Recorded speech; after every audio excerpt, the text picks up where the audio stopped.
I'm trying to begin a subject that is of interest to me. A video. There's a lot of talk these days about redefining masculinity and how males should respond to this redefinition, or attempts by other people who are not male to redefine masculinity for us, or the perception that that is happening, right?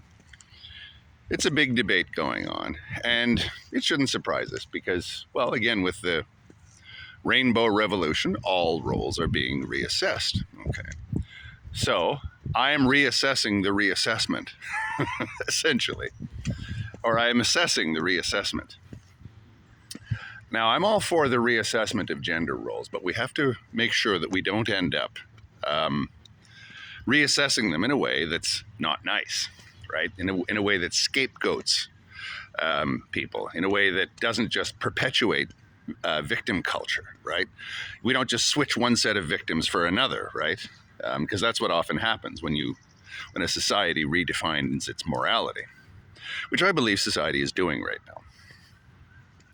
So, in particular, my issue is I have an 8-year-old son, probably 10 years. He'll have to be prepared to face the devilry of existence as best he can, right? The world. I've got to prepare him for that. And one of the things I have to prepare him for is this reassessment of his role as a male in society, right? Because it's not the same as it was when I was young, right? And I'm an older father, so the problem is even more pressing with me. I've got to help him. I have personal interest in ensuring his well-being in a world that might not always want what's best for him, right? Or people in his life that might not really want what's best for him. That's going to have to be the subject of a multitude of videos, if you ask me. But I'll start off with this one. This video kind of goes out to a guy by the name of Nick Pretze, fellow I know in Germany. He's asked me to weigh in on the subject, and I won't discuss any of the personal stuff, but I'll put it this way. I'm 58, and can't count the number of times I've had women reject me in a dating context or whatever, on the grounds, believe it or not, that I'm too nice, right? Or yeah, it has happened to me. It hasn't happened to me in the last 20 years, obviously. But when I was in the dating game, when I was a much younger man, I was a bit of a sensitive male, sensitive guy. And I was repeatedly turned down or broken up with on the grounds that I was too nice. Okay? There's nothing wrong with that. A woman has no obligation to go out with me. And if she simply has a mood swing and just doesn't want to fucking go out with me anymore, then there's the door. And buddy, get out. Like, what else can I do, right? It's heartbreaking and it's confusing. The confusion is the worst part. You're sort of going, too nice? What does that mean? Right? As a guy, you look at this. All right.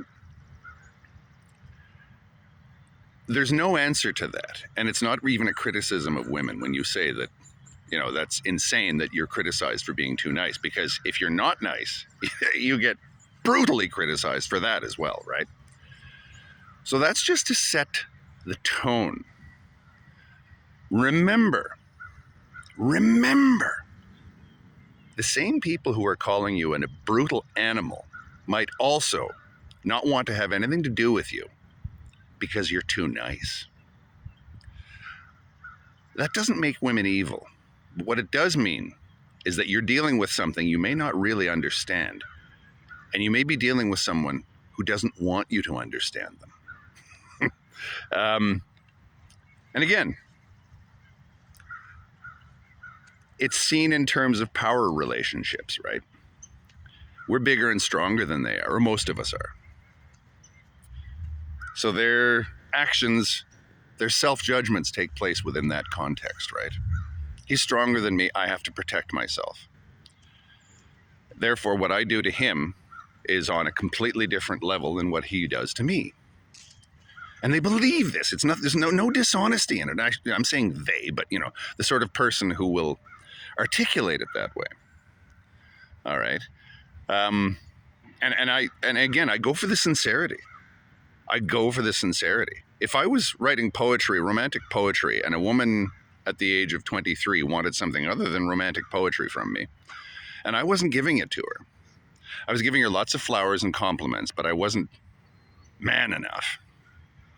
That's not her fault that she feels that way. It's not her fault that she was been made that way, any more than it's my fault. Then I tend to go crazy at the sight of a nice pair of legs, right? I am what I am. They are what they are, women. And I've always said, if you're going to love something or someone, it's best to love that person or that thing for exactly what they or it is. And also remember, my religion, if I have one, places the feminine and women at the very center of everything. In terms of value, in my view of things, men account for nothing and women account for everything. And I'm willing to discuss that aspect of my philosophy too, if anyone's trying to paint me as a misogynist or something like that. I'm ready for that. More to follow.